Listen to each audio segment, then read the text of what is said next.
Hey, everybody, it's Ed. Before we start, I've got some podcast supporters I want to thank. Scott Rutz and Steven Slingerland.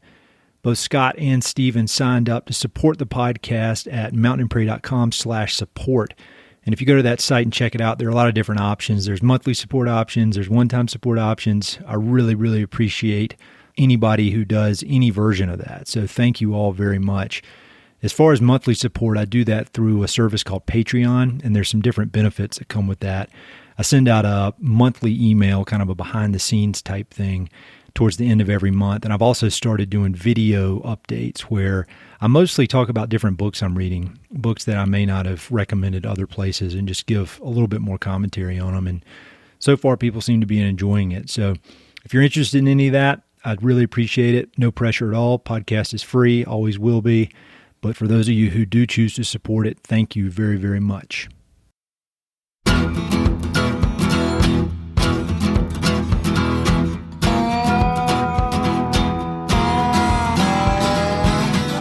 Hey, this is Ed Robertson, and this is the Mountain and Prairie Podcast, where I introduce you to some of the innovative individuals who are shaping the future of the American West.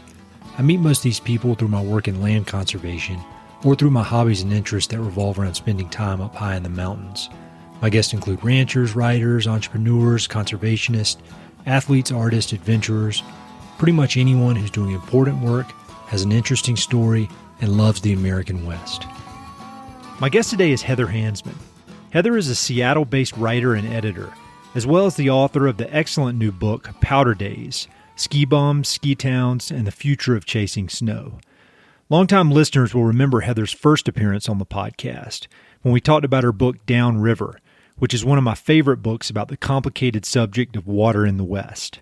Heather has an uncanny ability to distill complex, sometimes messy topics into fun-to-read narratives that are equally educational and entertaining. And she's done it once again with Powder Days. It's a thoughtful and thorough examination of ski culture, the ski industry, and the myriad of challenges that can accompany life in ski communities.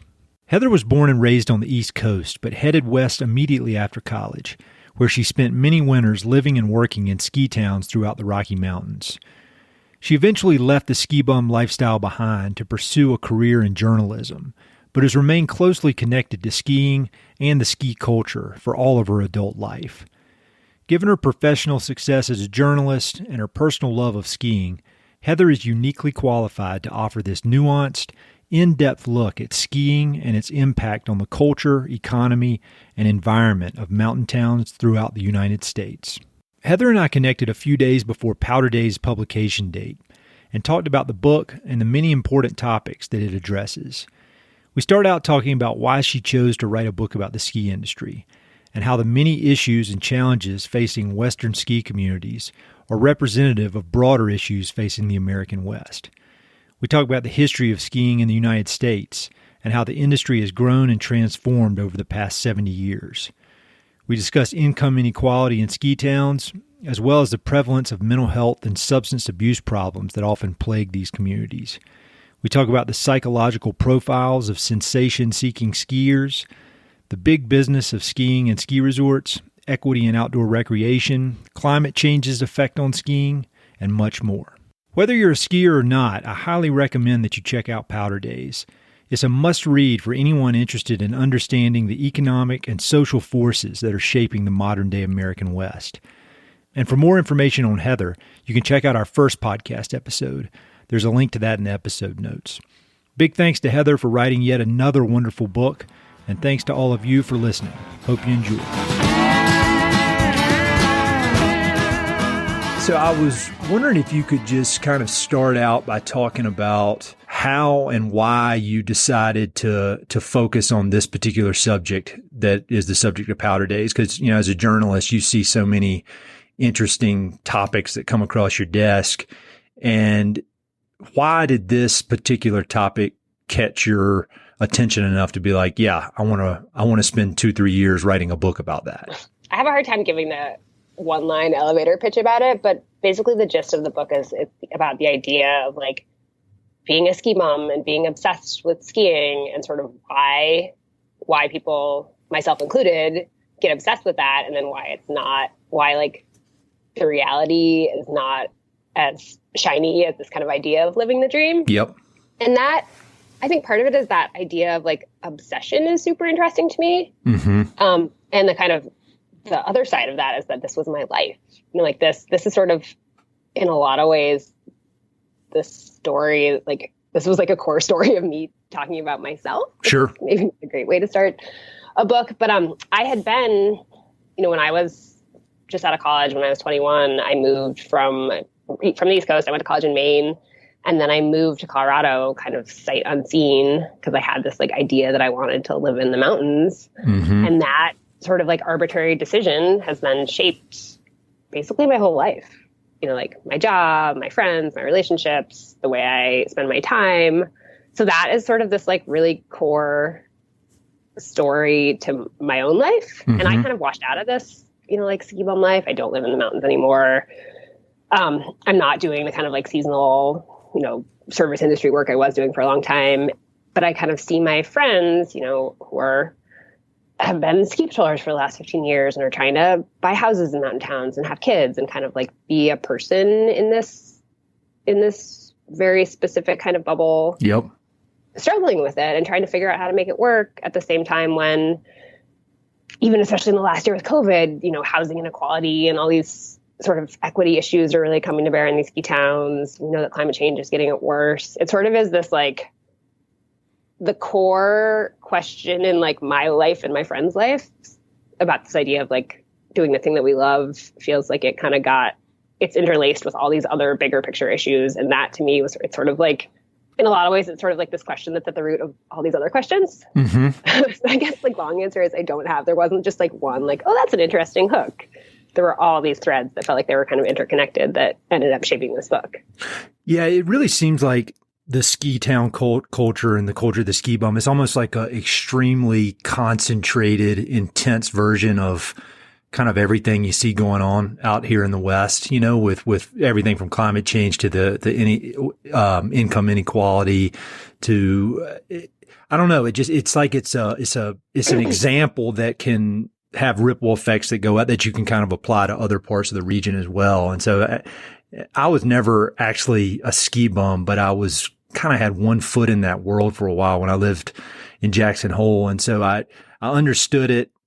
And I always had kind of the same questions about it, that the questions that you answer in this book. And so I think I wrote in my weekly email or my bi-monthly book recommendations email that I've wanted somebody to write this book for a long time. So I'm glad that you read my mind and wrote the book. Happy to. So maybe first thing, can you define what a ski bum is?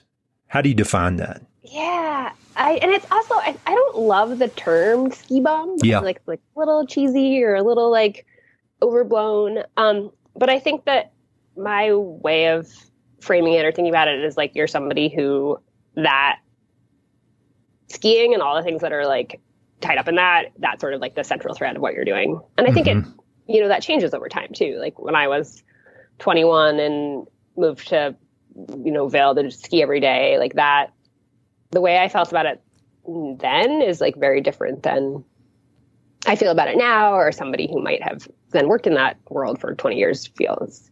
Yeah. You know, but I think it's sort of like that thing that in the hierarchy of all the pieces of your life that like skiing is at the top and you will sacrifice economic stability or relationships or like all these other things to make that stay true. Yeah. And you do such a great job in the book laying out your history doing that. I mean, so can you just give an overview of, all right, you graduate from college and then you decide you want to move to Colorado to be in a ski town. Can you just give an overview of what your life looked like for the years after college when you were kind of pursuing this seasonal employment and just living the, you know, quote, ski bum life?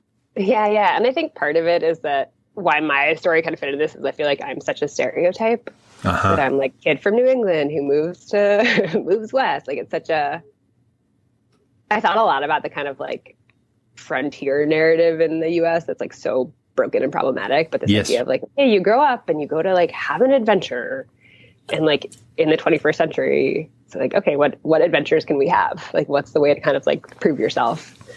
And I think that in retrospect, like that was a big part of my thought process and kind of like what felt important when I was younger. But yeah, I had been working as a raft guide summers through college. And the summer that I graduated, this guy that I didn't know very well kind of like worked for another rafting company. We were at a party and I was like, I think I want to move to the mountains. And he was like, okay, I'll get you a job. Like, no idea who I was. Like, now I understand that like they'll give anybody a job. Guy opened this door for me.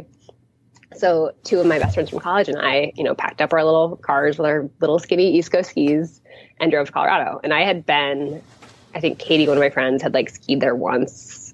I had been to Colorado in the summer. Like, I really had kind of no idea what we were getting into. Yep. And we got jobs scanning lift tickets at Beaver Creek, which is like the bottom of the barrel of that town job. And kind of fell into this world where it was just like skiing all the time. I started waiting tables. I would guide in the summer again. It kind of fell into this sort of like classic service job seasonal cycle that I think is fairly typical of people who make it out there and do that thing. Yep. And it just like pretty easily, I think a lot of people kind of wash out after a season, like you do. A lot of the people that we were kind of rookies with then went back to, Chicago or Texas or wherever. But if you kind of stick around, I think that the game kind of changes and it becomes more of a community than just like, hey, I had this adventure and now I'm gone.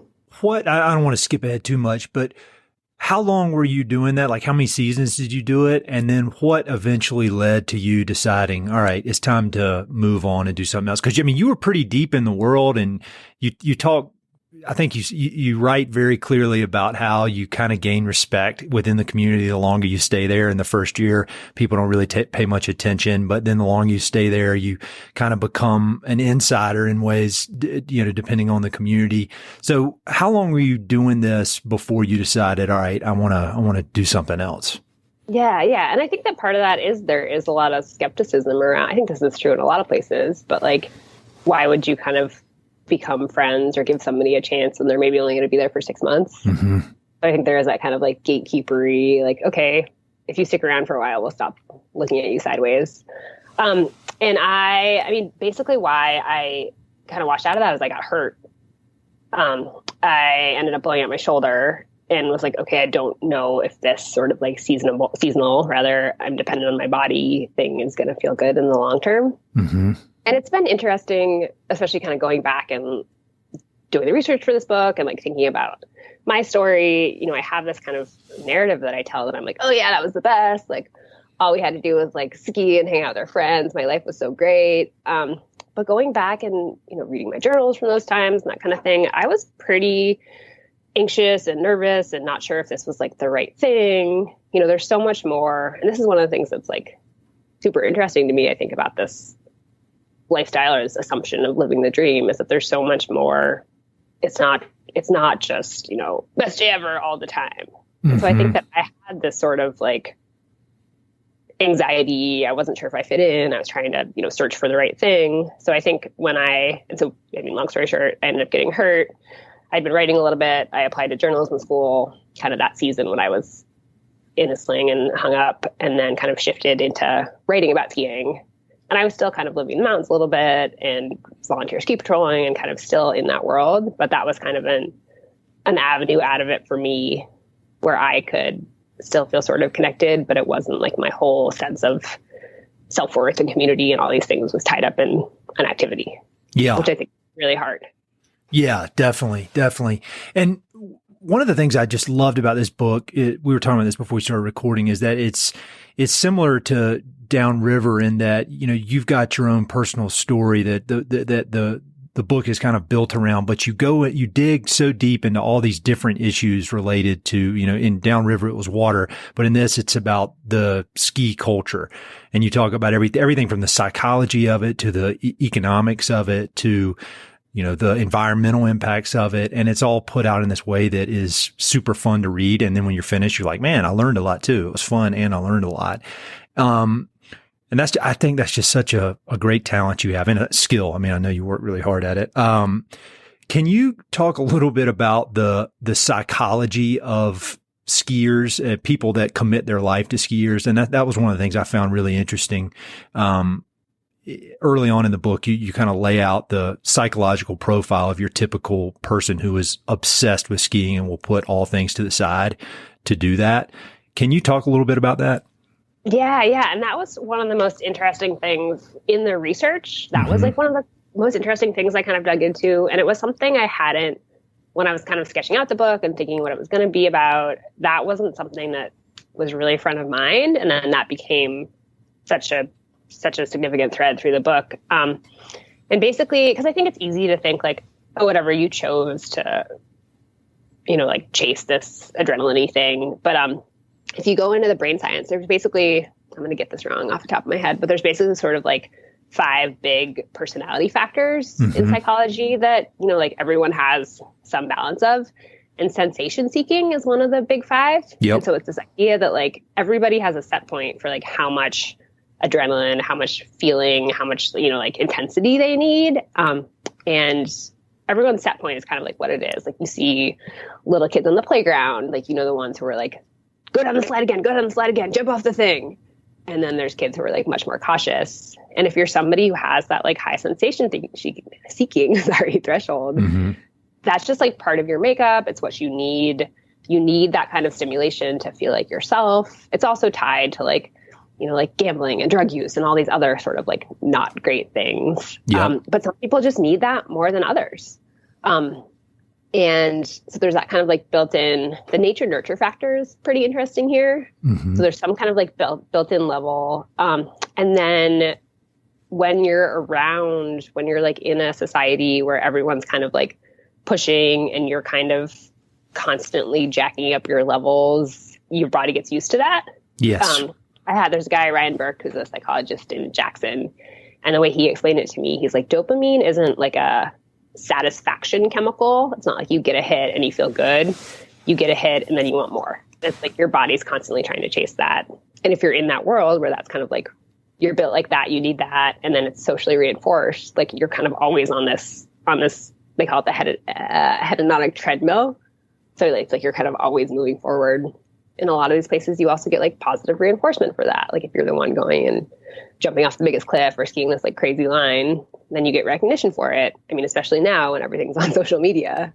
So it's sort of this really interesting, like part of it is you needing it in your body. And part of it is like, then that's how you fit into society. And, if you're on the savannah trying to like stay with your pod and you get recognition for that, like your body knows that's important. So I think it's easy to kind of write it off as like this sort of superficial thing, but there's a lot tied up in that, especially when we live in these kind of like soft times where it's hard to get those, hard to get that stimulation. Yeah, there was a part in there that I remember I had underlined it where you talk about, I believe it was one of the psychologists was talking about this appeal or allure of going to the mountains to kind of prove yourself, and how that's just something that's kind of ingrained in a lot of us. And when things are, whether we're doing stuff at work or just the complex, somewhat annoying stuff that makes up a lot of life, if you can go into the mountains and prove yourself, it kind of taps into a part of our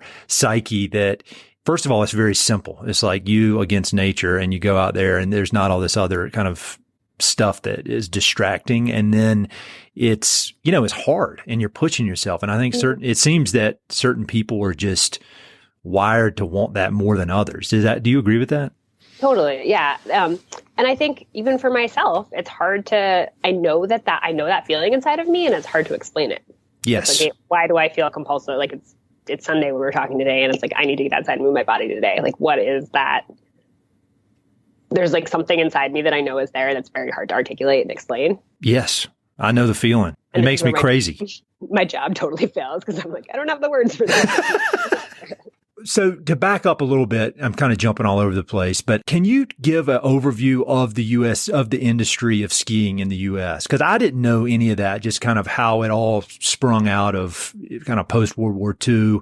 I didn't know any of that, despite having been out here and been in businesses associated with the ski industry. And I thought you laid it out so well. Can you just give kind of a thumbnail sketch of how the ski industry came to be in the U.S.? Yeah. And, I think sort of in the pre-World War II era, there were sort of pockets of Steamboat Springs had a really big sort of like Nordic culture. There was already some sort of like ski jumping going on there. New England had a little bit of like a ski culture. You know, people were kind of climbing up Mount Washington and starting to like get around on skis.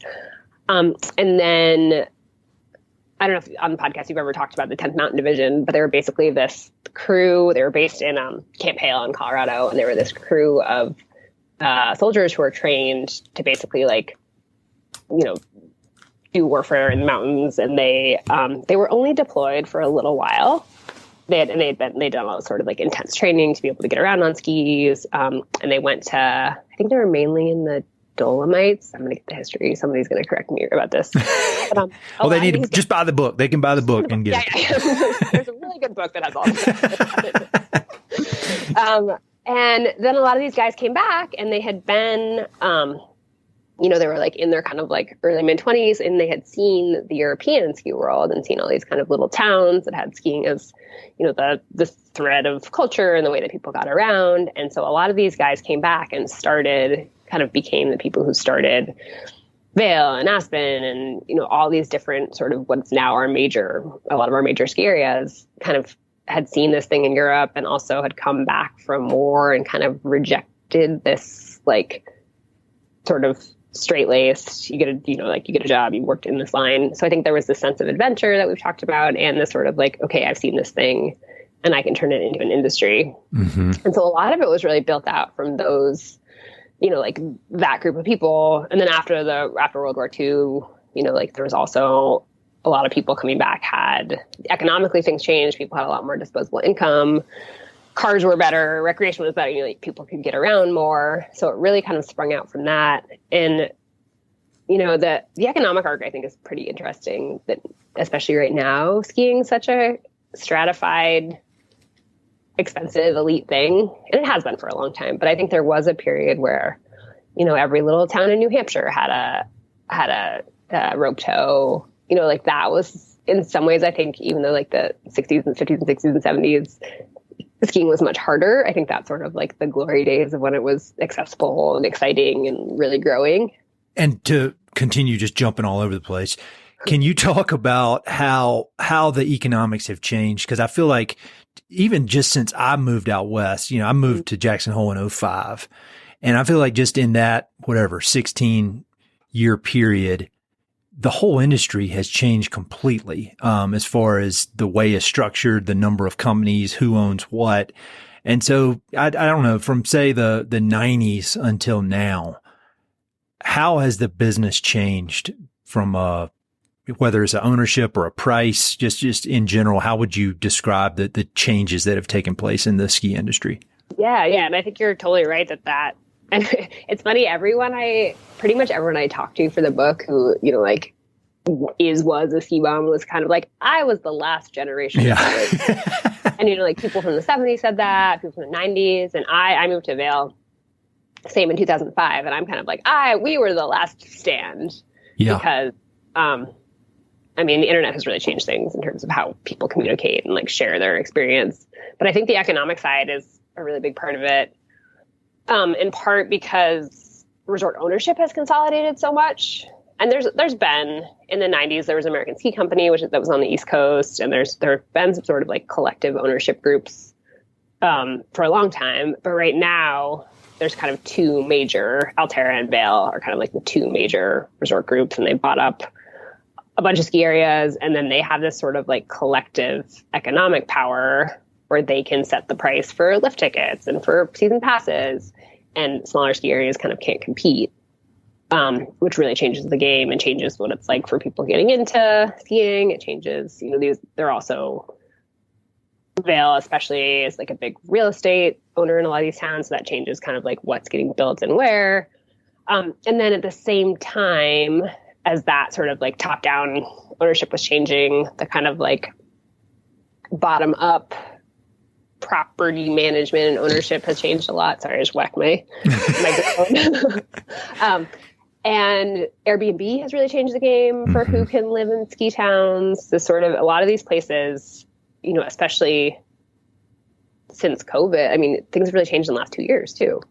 That in a lot of these places, there might be jobs for people, but there's no housing because, you know, like easy. And this is sort of like you were saying earlier, I think this is sort of like an economic story that's about way more than just recreation towns, but yes. sort of economic disparity where like the very, very high level have so much power. You know, I spent a chunk of time in Aspen this summer, and there's not a house for sale in Aspen for under like $10 million. Mm-hmm. And it's just so that sort of, and a lot of these ski towns are sort of like small, isolated.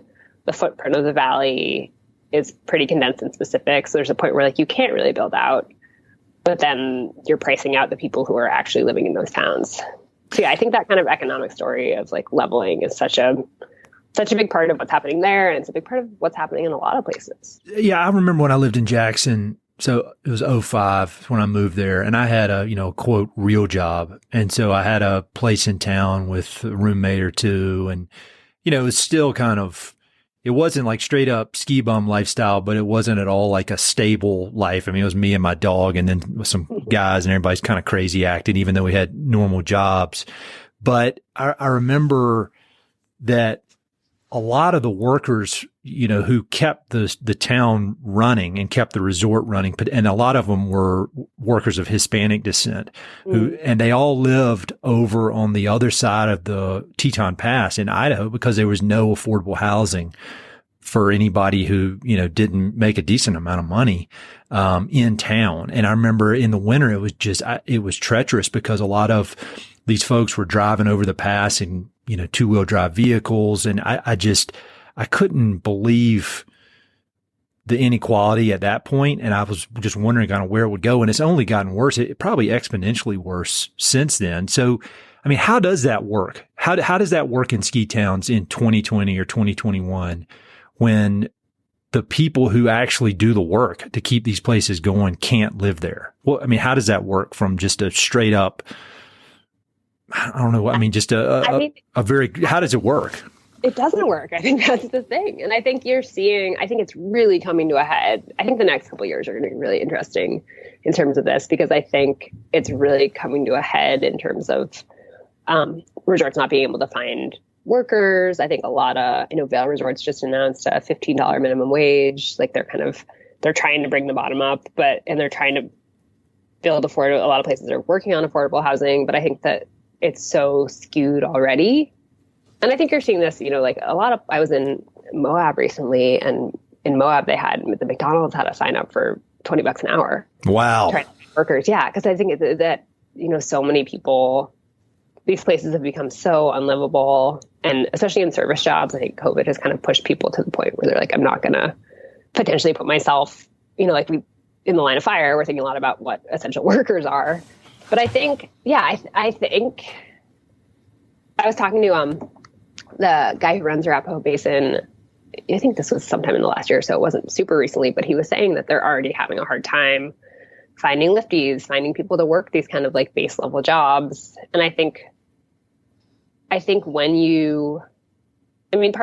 part of the thing about being a ski bum or working these kind of like seasonal jobs is the appeal. Mm-hmm. And if you're like, okay, like, yeah, maybe you're going to like live in a shack with 15 other people, but you get to ski every day and it's going to be awesome. And I think there is a tipping point where like, it's maybe not worth it for people when the suffering gets that bad or it just becomes so unlivable. Then I think this is sort of like this societal question about like, how do we value workers? How do we make sure people are, like safe and taken care of?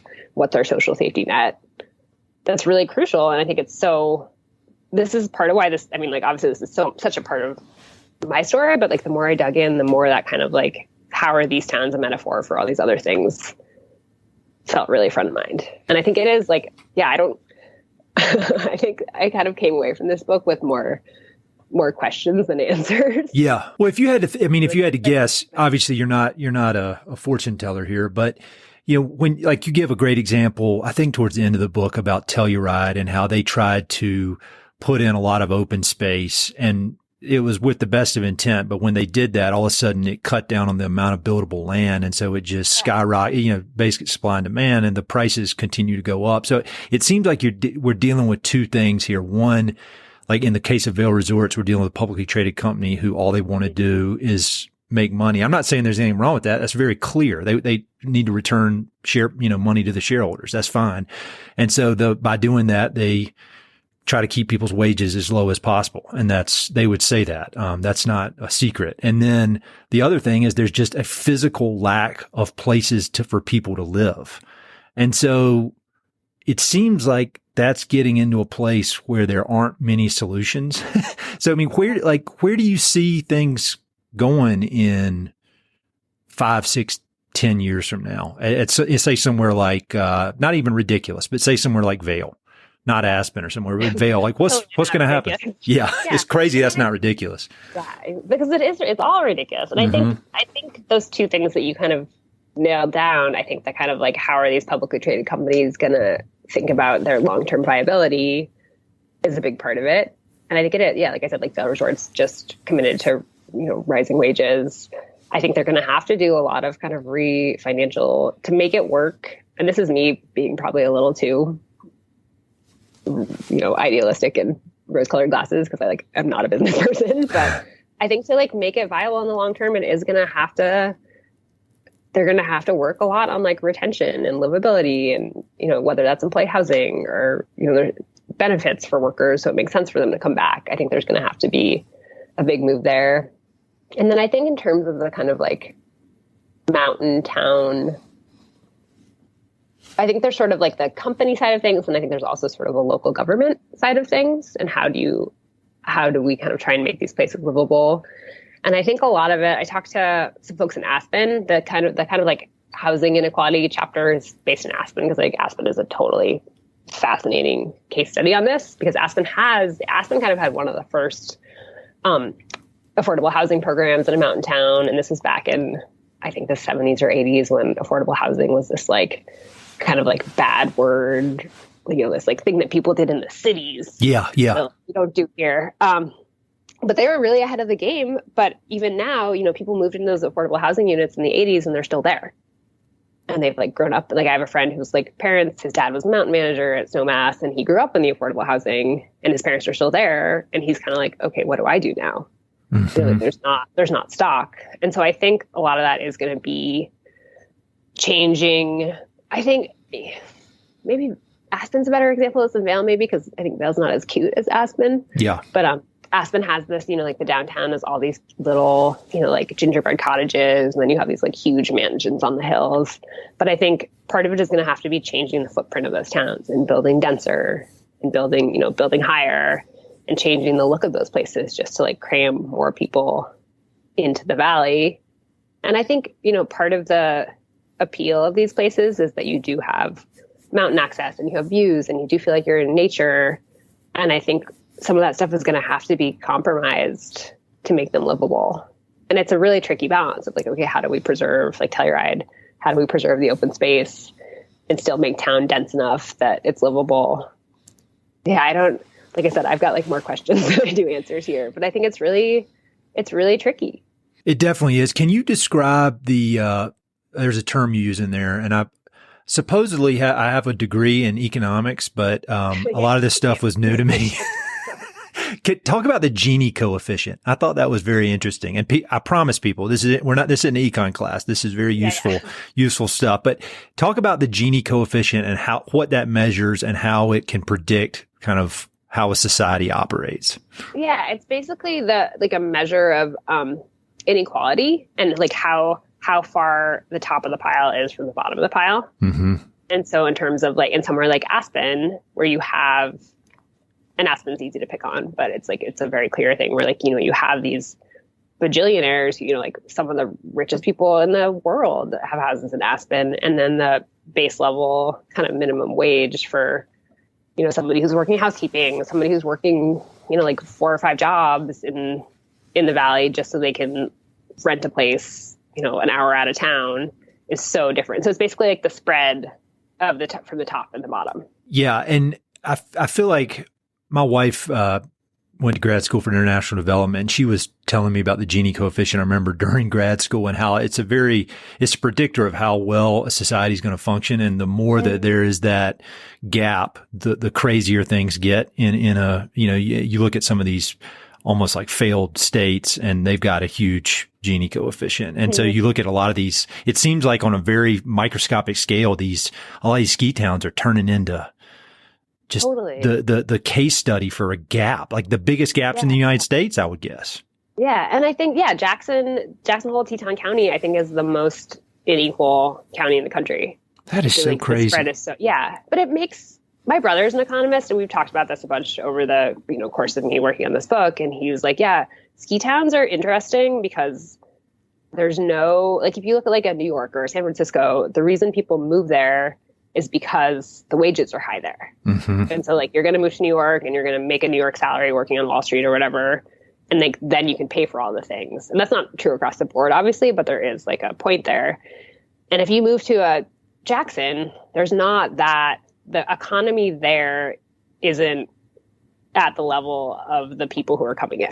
Yes. Like, you're only moving there for the desirability. You're not moving there for like the wage bump or something like that. And the tax benefits. Like, exactly. Yeah, that was a whole other question. But like, so there's like the level, there's basically no bottom line. So like, it gets so skewed and so spread out because the only reason you're there is because you want to be. Not only, like, obviously there's a necessary workforce, but at the top of the pile, it's just desirability. It really has changed so much since I lived there. I mean, there was a lot of your book is based in Jackson, and it was so interesting for me to read it and think about it. Cause when I was in Jackson, I was in the luxury real estate business. I was selling these big ranches, these rich people.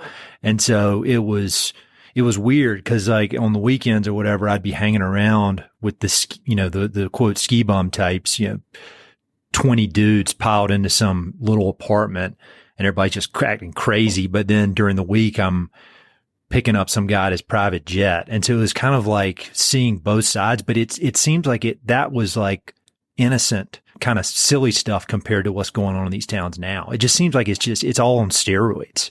Yeah. Yeah. And I think it is like now these people who are, like, especially in the last couple of years, like you can work that New York job from Jackson now. And you can have, if you are able to do that, you have the benefits of like, okay, I can still ski from, 9 to 3 and then go to my New York job or something like that. And I think I was talking to somebody who had moved to Jackson in the 80s, I think. And he was like, yeah, it used to be that like, okay, you moved here and you sacrificed everything else to like make this happen. And he's like, now people don't have to make those sacrifices. So like, they're not as, it's like going back to this idea of like, what is a ski bum? Like that, if you're trying to put bounds around that, it's really different now. Mm-hmm. Do you not, like I was saying, like I worked like 4 different crappy jobs to kind of like make it work. And I think some people are still doing that, but some people don't necessarily have to do that. And if you're 22 and just graduated from college, is that appealing still? And so talking about Aspen reminded me of Alden Schindler, who I've had on this podcast. And then that reminds me of, obviously, of climate change. And so how does climate change fit into all this? I mean, obviously, there's just billions and billions and billions of dollars at work with these publicly traded companies. And there's just a lot of money here. But there's this looming threat in the future that maybe there won't be any snow. So how does climate change fit into this whole story? Yeah, I mean, like that's none of it works if we don't have snow, right? Yep. Like that's the thing. And Alden's a really interesting one because it's his job at Aspen to kind of be thinking about sustainability and thinking about how to make the company, I skied with him a bit when I was there and he was like, yeah, this, like my job is basically to like make this thing work forever. And he's very aware of like, okay, like if we don't have snow, if there's no winter, the whole thing falls apart. And so I think that it's been maybe up until the last couple of years, it's been really scary for resort managers or like people in power to talk about that because it kind of like opens the door to the threat. So I think in a lot of ways, like the ski industry has not been ahead of the curve on that, which is, and I mean, like, this is also true of everywhere, like we haven't been ahead of it. But I think that's another one of those kind of like remains to be seen. How much can we change policy? How much can these companies change how they operate to make sure we kind of, work on carbon reduction so we have winter in the future? And, I mean, one of the kind of, to go back to this like inequality thing, which is such a thread through this, like I was talking to a meteorologist, and he was like, like some places are going to lose out, and they're already losing out, and some places are going to probably do better. Like you have the like low, like in coastal Oregon or in even Tahoe, it's pretty low elevation, or New England where I grew up. Some of those places, especially the smaller hills that don't have the kind of like Vail level funding to invest in snowmaking or things like that, are going to suffer. But some of the places that are at higher elevation that have, like deeper pockets, like he was like, Mammoth Mountain, which is like high up and part of like one of these conglomerates, or Breckenridge or something like that. Like those places, as other places fall away and those places still have snow, like maybe they're going to do better. So I think like there are winners and losers, which is this really kind of like grim, fatalistic, dystopian way of looking at it. But like, no, I've thought that before as well with climate change, because a lot of my day-to-day work is in agriculture, conservation agriculture. And as unfortunately, there are going to be a lot of places that dry up, or climate change creates situations where there's not enough water, particularly in the West, to grow crops. Yeah, but definitely. I would guess, and I'm not saying this is a good thing, but places that have been too cold historically, all of a sudden will be able to grow crops. And I'm not saying that that's a good thing or anything, but it's just, there's going to be these massive changes. It's just hard to know. It's really hard to know. And then, not to be a downer about it, but you just see the confusion and chaos that's come from an acute crisis like COVID and our inability to fix that. And so then you wonder, like, we still got a pretty good runway on this climate change thing, but I don't know. I'm not feeling great about our ability to fix it. It's so similar to the water stuff too, because it's so hard to like be decisive and make a call before you're in. I mean, you're saying this in the Colorado River Basin now. Like, it's how do you try and predict the future?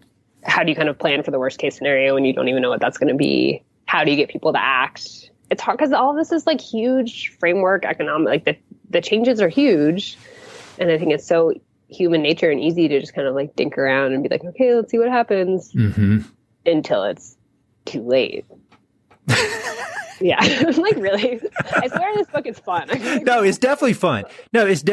But I think it's fun, but you clearly identify all these different issues that even somebody like me, and I would imagine this book, writing this book was a learning process for you as well. And, we've lived in these places, but I'd never thought about some of these issues, and they need to be thought about. They need to be discussed. I think it's definitely a fun book. I mean, I loved reading it, but it's one of those books that's fun, but it makes you think, which I think is the sweet spot for me.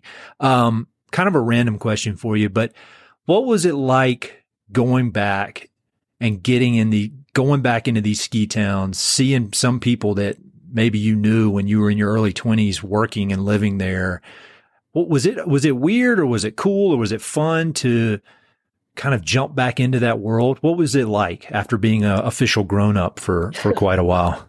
I mean, I feel like one of the big questions in this book for me is like, am I a grown up? Like, how do you be a grown up? I don't think I am. And we had to cancel this thing because I had a sick kid. I don't think I'm a grown up. Yeah. But that's like one of the that's a question that I sit with a lot in my own life, is like the sliding doors of my life. Like, what if instead of taking this path that I'm on now, I had stayed in ski patrol and was like still living, like, I think one of the things I thought about a lot, and, I was telling you the story of like the guy who got me the job initially, like, what if when I was 21, I had like gone to be an English teacher in Boston instead of jumping on this idea that this guy threw out and headed west. Like, it's like that kind of like, what are those decisive things that flip your life one way or another, is so interesting to me. And it was really, in a lot of ways, it like felt funny and weird to kind of like I showed up at Beaver Creek where I worked right at, like when I was 21 and 22, and like stuck my head into the ski patrol hut. And I was like, oh, I know half the people here still. Like, and someone's like, oh, Heather, you're here. It's funny that it's so easy to slip right back into it. And like, I spent a lot of this, I was on the road for basically the whole winter doing the reporting for this. And a lot of it was that like, okay, I'm like rolling into Alta. I have like a friend of a friend's phone number, and I'm going to ask this random if I can sleep on their couch. And like, it was like a little bit embarrassing how easy it was to slip back into that. And like, I was like, okay, I'm like 35. I'm not 25 anymore. But I mean, part of I think part of one of the like really wonderful things about it is that there is this sort of like openness, casualness, like, yeah, sure, come stay, what do you need? That's really great. But it's also, it is like, for me, I was like, okay, what's the, people talk about ski bums as being Peter Pan. And a lot of this for me was like, am I Peter Pan? Like, how am I doing this thing? And I think you mentioned Auden, and one of the kind of most interesting things that Auden said to me that has really stuck with me in all this is this idea of like, he was like, ski bums are kind of anti-citizenship. And he was like, yes, a lot of this kind of culture is like, I'm not going to play by the rules, and I'm just going to like slide under the surface and dirtbag and like, trade beer for my ski tunes or my lift tickets or whatever it is. And he's like, but that's not sustainable. He's like, if you want the culture to be the town, whatever it is, to like be what you want it to be, you have to be engaged, and like you have to make the future that you want to exist. And that's something I've been thinking about a lot in this book and in my own life. Like, okay, yeah, if we're the grownups now, like, what do I want things to look like? How do I make it better? Yeah, there is that ownership. I was talking to some friends of mine last weekend who have lived in Breckenridge for 20 years. You may actually know the guy. It was kind of off the record, but I'll tell you later. But he's a writer and does some stuff for Outside. But he has seen a lot of these. He moved out, to ski, and I think he was hoping to go somewhere, and maybe Jackson Hole, and he stopped in Breckenridge. And typical story, he hadn't left for 20 years, but he's built this great life and a great career there, as has his wife. He's got 2 kids, but he's bumping up against this deal where it's becoming an unsustainable place to live. And luckily they were able to buy a place years ago before it got too out of control, but they've got a lot of friends there that just nobody can afford to live there if you've got a normal job. And so he has taken charge and has built up this coalition, and they're talking to the town council and really trying to advocate for this, for affordable housing. And so it's inspiring to see somebody like that who has really bought in. He's a part of the community, and he's kind of fighting for it. And I think it's necessary because the forces on the other side that are fighting to make it more of a resort, just a straight up resort where people come in and pay a lot of money, like, they're organized, and they're working hard. And so there has to be that response, it seems to me. And like, money is power in a lot of ways. Like, if you're somebody local, you don't necessarily have a chunk of money to throw it. Yeah. But I think it has definitely lit a fire for me in terms of like, okay, like, we can't just like assume things are going to turn out good or get better. Like, you have to, if you want things to happen, you have to be engaged. Alden is an interesting dude. Like, he's way ahead of all. I mean, he's been so focused on this climate change thing before a lot of people even knew what it was. And he's intense too. Like, I feel like if you follow what he's doing, like, if people follow him and follow his lead, I think everything will work out just fine because he is intense. Yeah. And he's a funny sort of like ski bum archetype. Yeah. He moved, he was doing seasonal work. He moved. He was like, okay, I want to figure out how to make my life sustainable in the mountains. Okay, how do I get a real job? What do I do? Sure. Yeah, he's funny. Kind of going back to your re-injecting into the ski world or finding, going back and visiting. And you addressed this towards the end of the book. I thought it was interesting because I was wondering about it. How did your body, your 35-year-old body, do with all the booze compared to when you were 22? Not great things. But I think it's funny. I had a friend who's another writer read the draft pretty early, and she was like, you talk about drinking so much. And I read back through and was like, oh my God, yeah, there's like, I have a beer in my hand in like every scene. And that's such an interesting, it kind of goes back to that personality archetype thing there, that sort of being at a high level of sensation in every capacity from, like from skiing to partying is such a part of the culture there. And it can become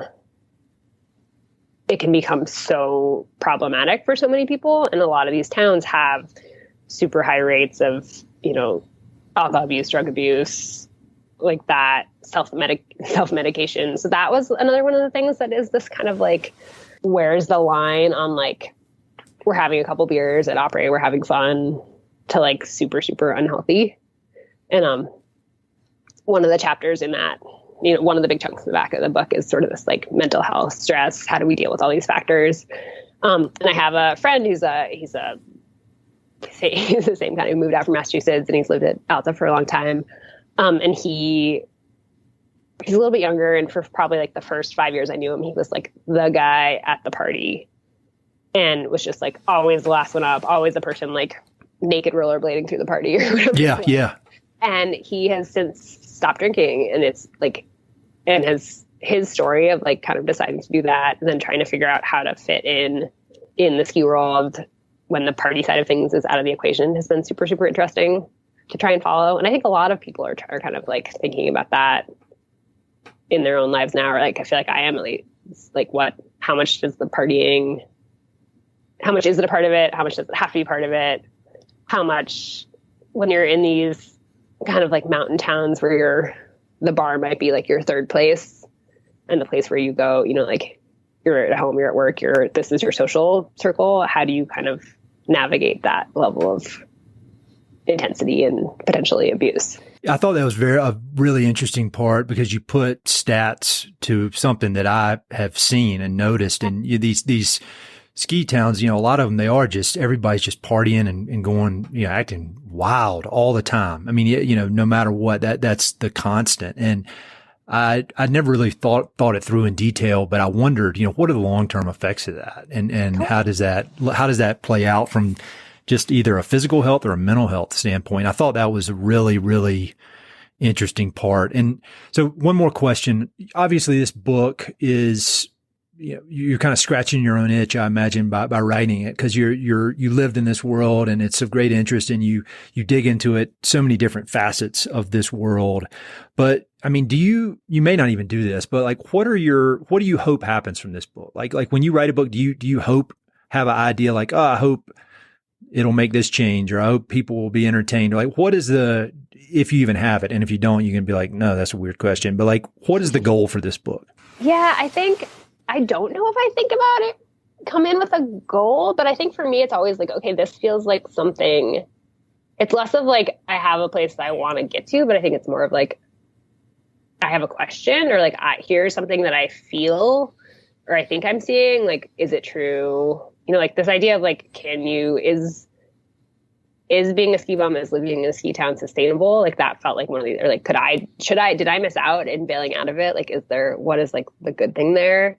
Kind of felt like the core question. Mm-hmm. And I think the same thing happened in Downriver. Like people got to the end of the book and they're like, wait, you didn't solve, you know, like drought. I was like, no. There's like way smarter people. I don't think I think part of why these things are interesting is because they are so like thorny and complicated. And I don't think I'm smart enough. I don't think, you know, like there's all these people who've been thinking about these inequality questions and climate change questions. Like I'm not vain enough to think that I can come in and be like, I figured it out, guys. Like, here's the deal. But I think it's just like, yeah, how do we think about this? How do we talk about this? And we were talking, I think, before we started about like why people like books, or like why certain books resonate. And I think part of it for me is like the books that I like to read sort of like take you on this, like kind of like dig into questions. And I feel like that was what I was trying to do here. Yeah. Yeah. So like, I don't have I feel like if I had come away from the end of it being like, here's the way to do it, like that would have been not true. And it would have been like a self-help book instead of yes. No, that's the thing. And you know, the real world is messy and there are no right answers. And I think about this podcast, like it took me till I was 27 to move to Jackson Hole. And I always think like, man, if I had been able to listen to conversations with like people like you and people that I've had on this podcast, that would have helped me to maybe speed up the process, or it would have given me more information about how things really are and how people really are outside of my little bubble there in North Carolina. And I feel like this book is the same thing. Like if I were 21 and getting ready to graduate from college, I would really appreciate having this book to really understand what does it mean to move, you know, quote, out west and work work in the ski world? Like, cause nothing is as great as it is advertised, nothing. And so, yeah. And so this book is, I mean, I think it's interesting for somebody like me who has no interest in it, no interest in being a ski bum at this point. But I feel like it gives a clear picture, as messy as it is, of everything that's involved in this part of the West that is, such a core part of the economy and the culture and everything. So I think it's awesome. Yeah. And I know for me, like one of the core questions is like, yeah, like I know how messy and problematic and shitty it is in a lot of ways. And like, I'm still obsessed with it. Yeah. Like that sort of like sitting with all that is like, I think the thing that feels interesting to me, or the thing that felt worth digging into is like, even when you see all the broken parts, there's still something there that's like, yeah, like it's November right now. And I'm like, okay, I'm ready. Like skiing. Let's go. So what else are you working on these days? I don't want you to tell about any secret projects, but I know you're writing with Outside on a regular basis. Like what other projects do you have going on? Yeah, I've got the Outside column, which is always sort of like a fun way to look at what's going on in the outdoor world. And then I'm going to say it because I want it to be true. I'm working on a new book proposal. Yes. Which would be like more of like an essay collection about sort of like it's like that same question of like, okay, if we're the grownups now, how do we live with climate change? What are the kind of like problematic stories that we got told, and what's it going to look like in the future? I'll look forward to that. It's pretty loose right now, but I feel like if I talk about it, I have to make it real. Yeah, that's like signing up for a race, and tell people you're doing it. Like, I have to do it now. I can't help it. Have you read any good books? What any good books? Doesn't have to be related to climate change or skiing or anything, but I'm always looking for recommendations. Yeah, what have I read? I was just looking at I read a really good YA book recently called it's either called The Fire Watcher's Daughter or The Fire Keeper's Daughter. One of them is a Brandy Carlisle album. One of them is the book. I'll put links to both. Yeah, they're both really good. And it's about this girl who grows up on a reservation in Minnesota and sort of gets looped into this sort of like FBI crime bust about meth. So it's this really interesting. Fire Keeper's Daughter is the book. Okay. And yeah, it's just this like really cool story I hadn't heard told before that I really loved.